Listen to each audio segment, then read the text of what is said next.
Okay na. Oh, ayan o. Ito na mga super mom, mag-taste reveal na tayo sa ating tortang gulay or tortang okoy. Pwede din tawagin okoy. Ayan. So, tikman muna natin na wala pang ketchup. Ang gamit ko na ketchup ay Del Monte Sweet Blend Ketchup. Mamaya may ibang mag-claim. Wala pang ketchup, masarap. ID number niya. Tati ko na pala ng ID number kaga. So, lalagyan natin ng ketchup. Isawsaw natin sa ketchup.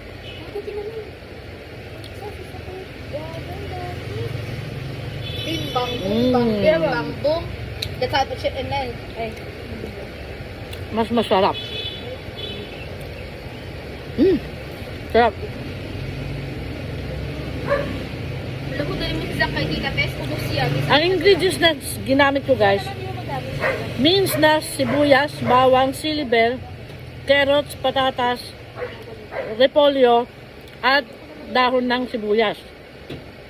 Plus, itlog, harina, at cornstarch. Bahala na kayo magtansya kasi ang ginawa ko tansyameter. Walang sukat-sukat. Siyempre, nanay tayo, tansyameter ang mga lutuin. So, ang gawin nyo, pag natimplahan nyo na, pag na-combine nyo na lahat ng ingredients, magprito muna kayong dalawang piraso, isang piraso, tikman nyo. Pag okay na, tuloy-tuloy ang luto. Pag kakulang pa, matitimplahan nyo pa. So, tuloy ang pagkain. Sarap.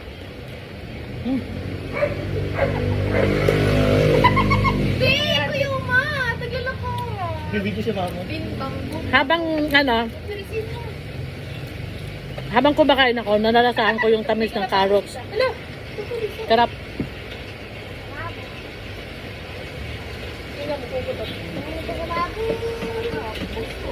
Sarap. Papapulit.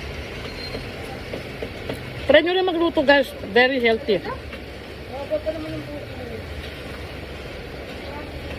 Kung meron kayong anak o apo na mahirap pa kainin ng gulay, the best. So ngayon nagka-idea ako. Kasi ang paghiwa ko nito strips. Lahat. Ngayon ang gagawin ko, imi-mince ko na lahat. Para mas madaling kainin. Kasi yung isa kong apo, naglikramo, sumasabit daw. Kaya next time nagagawa ko, ang carrots, patatas, pati repolyo, imi-mince ko na rin. Para ang dating ay parang burger patty na siya talaga. Yan. Sarap. Try nyo guys. Ayun o. Hilo na sila sa gamot. Sarap.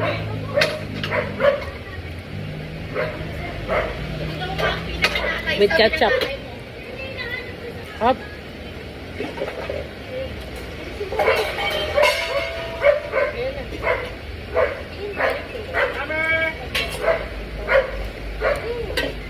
Kaso lang, time consuming lang. Matagal namin ginawa ni Gina, siguro inabot naman 30 minutes sa paghiwa. Maganda kung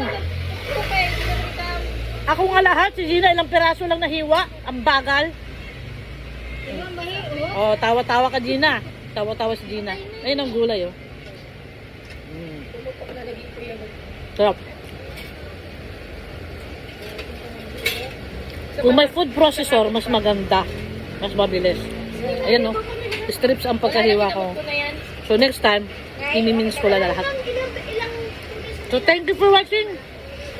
I hope nagustuhan nyo yung senior ko na luto. Try nyo. Masarap. Bago nga lang yan.